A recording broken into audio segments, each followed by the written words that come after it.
Bonjour, bonsoir et bienvenue. Bienvenue à notre entretien. L'entretien numéro 140.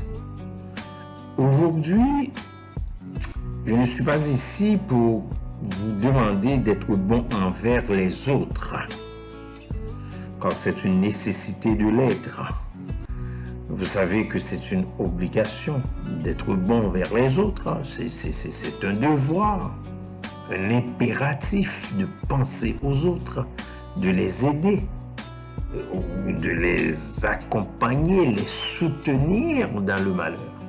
Et c'est ce que Dieu nous demande, c'est ce qu'il exige de nous.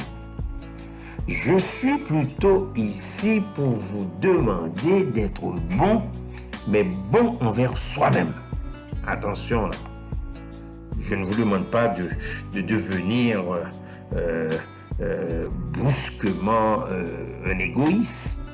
Je ne vous demande pas d'être égoïste ni individualiste ou même narcissique, mais de ne pas se négliger ou s'oublier ou même se délaisser.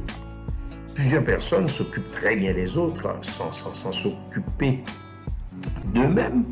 Et ils se donnent beaucoup de peine quand il s'agit des autres. Ils sont très disposés à accompagner les autres, mais ils s'oublient dans le processus. Et quand les autres font des échecs ou des revers, ils sont prêts à les consoler. Mais ils ne se consolent pas eux-mêmes lorsque c'est eux qui sont en cause, lorsqu'ils font des échecs ou des revers, ils se laissent emporter par ces échecs, ils se laissent enlever, contrôler, diriger par ces échecs. Et parfois, ils font des dépressions, ils deviennent dépressifs, des affaissements, des accablements, ils deviennent écrasants, épuisants, démoralisants.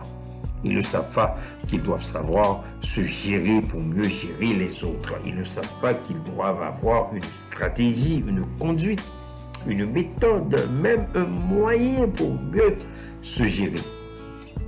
Ils survivent, mais ne vivent pas réellement. Bref, ils se laissent contrôler par leurs pensées, contrôlés par leur raisonnement. Mais ces raisonnements, ce sont habituellement des raisonnements négatifs.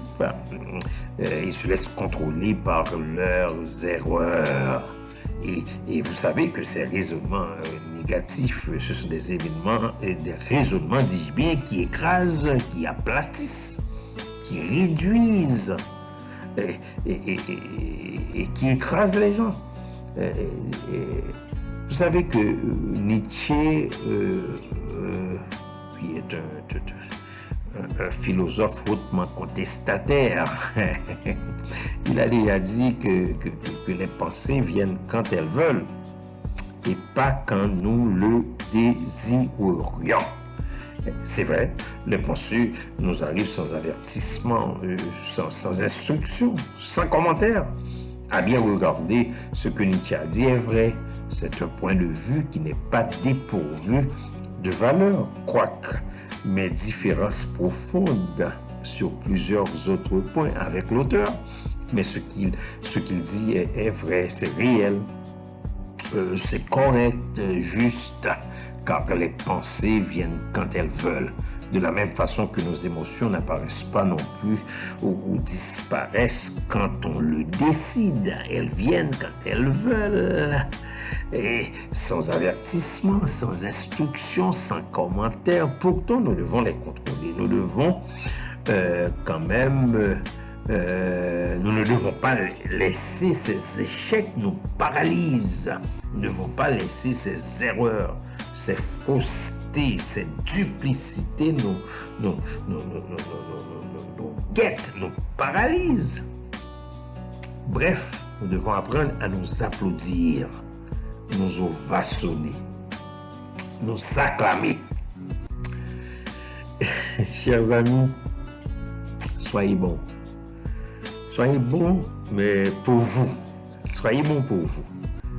Faites de grandes victoires de vos petits succès et des petites histoires sans importance de vos erreurs.